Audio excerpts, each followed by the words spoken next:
Enrico, una domanda abbastanza complessa, anche scomoda direi, però è giusto parlarne con te, che sei veterinario.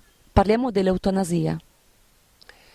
L'eutanasia è un tema cardine della bioetica e l'etica è la morale soggettiva, quindi ognuno ha la propria.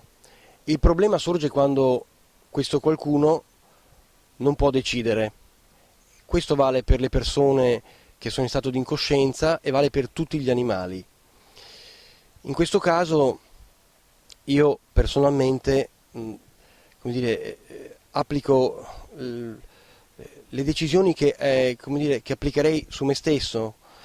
Quindi io sono convinto che il diritto alla non sofferenza possa superare il diritto alla vita stessa.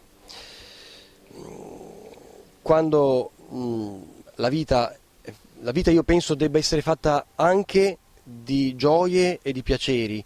Se non posso contemplare la possibilità di una vita fatta solo di dolore e senza speranza.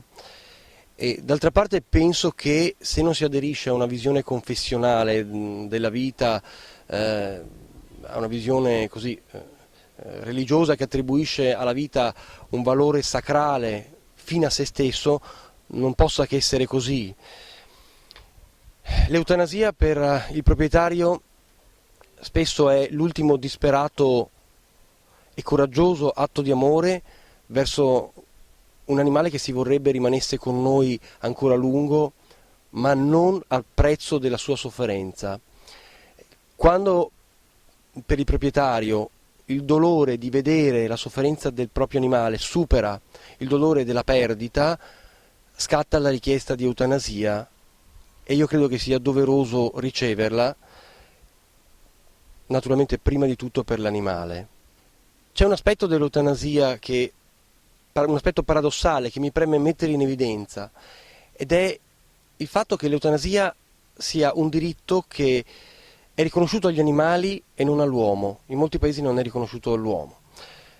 Come mai accade questo? Accade questo per un pregiudizio antropocentrico e specista che immagina l'uomo come un angelo decaduto e non come una scimmia evoluta, per cui in lui vi è il soffio divino dell'anima che la vile bestia non ha.